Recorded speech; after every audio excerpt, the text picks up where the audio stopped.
कष्ट होता है बीमारी से। और जहां कष्ट होता है उसे क्या बोलते हैं? जब सुख होता है उस वहां क्या होता है? आनंद।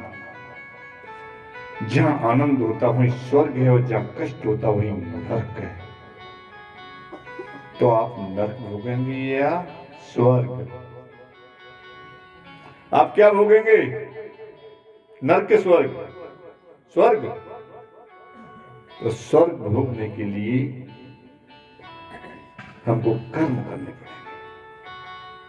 आज हम कर्मों को भोग हो रहे हैं। जो हम कर्म करके आए हैं उन्हें भोगने के लिए आए हैं। जो कष्ट मिल रहा है, जो नरक मिल रहा है, वो हमारे कर्मों का भोग है। और जो पुण्य मिल रहा है, सुख आनंद मिल रहा है, वो हमारे पुण्यों का फल है। पुण्य से पाप कर्म नष्ट हो जाते हैं, और पाप कर्म से नरक प्राप्त होता है। तो जब पाप कर्म नष्ट हो जाएंगे तो पुण्य स्वर्ग की तरफ चले जाएंगे हम। तो जो जीवन भर बीमार होते हैं वो कौन होते हैं? उन व्यक्तियों ने ब्राह्मणों को मारने का प्रयास किया। जो व्यक्ति ब्राह्मणों को कष्ट देते हैं, संतों को कष्ट देते हैं, या किसी तरह से कहीं मारपीट कर दी है, वही व्यक्ति रोगी होते हैं। और जिसकी कोई संतान नहीं होती है, या पुत्री होती है, पुत्र नहीं होता है, उन्होंने क्या कर्म किया है? पहले उन्होंने भी गुरु का अपमान किया है, गुरुओं को कष्ट दिया है, बहुत उल्टा सीधा बात बोला है, मारने की परेशानी की है। ऐसे लोगों के लिए संतान नहीं होती है। जो लोग 5 लोग के रोगी होती हैं, उन्होंने क्या किया? वो कभी देवताओं की पूजा करने नहीं गए। इसलिए यदि आप अपने बच्चे को स्वस्थ रखना चाहते हैं तो मंदिरों में भेजिए पूजा करने के लिए। अन्यथा इस जन्म में तो छोड़िए, पूर्व जन्म में वो 5 रोगी बनेंगे। वो बच्चों का भविष्य बनाना है, जीवन बनाना है, कल्याण करना है, तो बचपन से ही उनको पूजा पाठ धर्म के रास्ते पर चलने की वृत्ति डाल दीजिए उनके अंदर। और जिनके यहाँ कोई संतान होती, लड़की होती है, उन्होंने क्या होता मालूम है? जो धर्म को नहीं मानते, वेदों की निंदा करते हैं, पूजा पाठ की निंदा करते हैं, उनके लड़कियां होती हैं। इसलिए भैया धर्म कथा भागवत में आइए, सुनिए, निंदा मत कीजिए उनकी, उन्हें आपकी लड़की होंगी।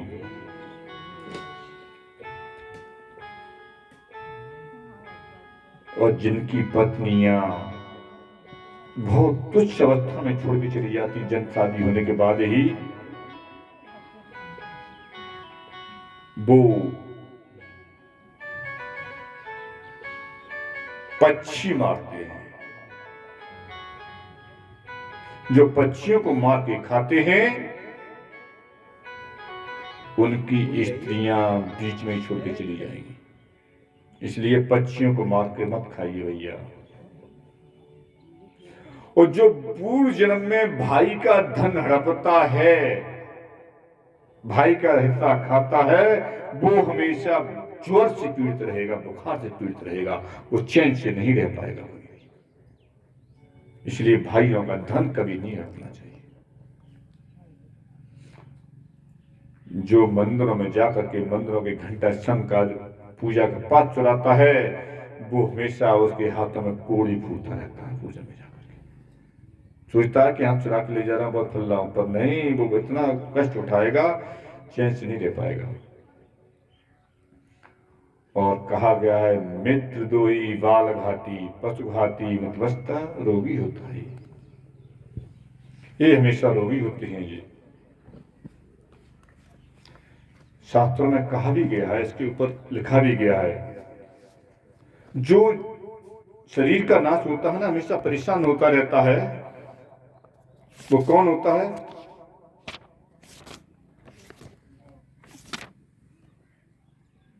उसने गर्भों को गिराया है, उसके पुत्र नहीं होंगे। गर्भ गिराने वाला, धन की चोरी करने वाला, पुस्तकों की चोरी करने वाला, ये कौन होते हैं? ये अंधे होते हैं, उनकी आंखें नहीं रहती, उनकी अंधे होते हैं। जो अंधे व्यक्ति होते हैं उन्होंने इस तरह के कृत्य किए हैं, इसलिए वो अंधे हैं। इसलिए हमेशा ध्यान रखिए कि कभी भी किसी का धन नहीं चुराना चाहिए, पुस्तकों की चोरी नहीं करनी चाहिए, और जो किसी के वस्त्र चुराता है, दूसरे की भूमि को हड़पता है, वो दरिद्र ही होता है हमेशा। और वेदांत के अंदर कुछ पाप महापाप की श्रेणी में आते हैं जिन्हें हम जानबूझ करके प्रतिदिन करते हैं, जिन्हें जानबूझ करके हम प्रतिदिन करते हैं, वो महापाप की श्रेणी में आते हैं। द्विज स्त्री बाल गोघाती स्वर्ण चयो नर अग्नि दो बौद्ध घाती च मदयो गुरु तल्पग महाजन विरोधी चतस्य पुष्य प्रदो वद द्विजस्यापि स्त्रियो वापि न दोषो विद्यते वधो। जो व्यक्ति ब्राह्मण की पत्नी की हत्या करता है या ब्राह्मण की पत्नी के साथ में उसकी गलत कार्य करता है, बालक गाय का वध करता है, स्वर्ण की चोरी करता है, आग लगाता है और रास्तों में अवरोध पैदा करता है, रोक देता है, शराब का पान करता है, शराब जो पीता है, अपने गुरु की पत्नी के साथ गमन करता है, व्यभिचार करता है, शेष जनों संतों महात्माओं से विरोध भाव करने वाले व्यक्ति या तो पुरुषों या नारियों में महापाप की होते हैं। इसलिए रास्ता को भी रोकना नहीं चाहिए, छोड़ना चाहिए। और इस कृत्यों को आदमी ज्यादा करता है, सबसे ज्यादा इसमें महापाप शराब पी के करता है। तो महापाप की श्रेणी में आते हैं। छोटे से पाप को हम नहीं झेल पाते हैं तो महापाप की श्रेणी को क्या झेल लेंगे।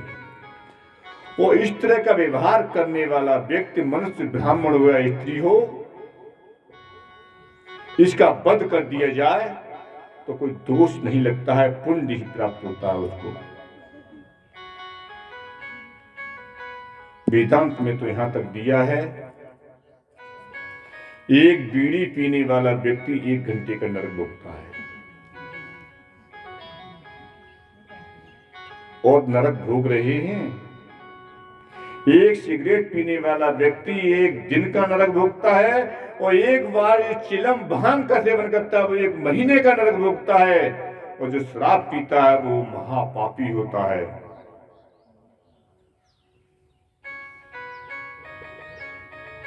आप कहोगे बीड़ी पीने वाला नरक कैसे भोगता है? जो बीड़ी पीता है ना, कुछ दिन बाद क्या करता है, वो नरक भोगने लगता है कुछ दिन बाद ही। कैसे करता है? सुबह उठेगा, रात तो कैसे करेगा, रात को सोने मिलता है ये क्या है, सांस अटक जाती है उसकी, नरक नहीं है तो क्या पुण्य है ये? उसको मालूम है बीड़ी पीने से मुझे खांसी उठ रही है। यही लोग ही नरक भोगते हैं। चिलम पीने वाले के फेफड़े गल जाते हैं, टीबियां होती हैं, इस तरह करते हैं। ये क्या है, नरक नहीं है ये? और शराब पीते हैं, उनके फेफड़े गल जाते हैं, उनके हृदय गल गया, आप क्या करें, मर जाते हैं। ये नरक नहीं है क्या? ये महापाप की श्रेणी में आते हैं। और जो महापापी होता है, गौ हत्या करने वाला, पत्नी के साथ गमन करने वाला, शराब पीने वाला, ये महापापी होते हैं। और जो व्यक्ति सामने आ जाए आपके कर्म करने के पश्चात और उससे आप बात कर रहे हैं तो आप भी उसी पाप की श्रेणी में पहुंच जाते हैं।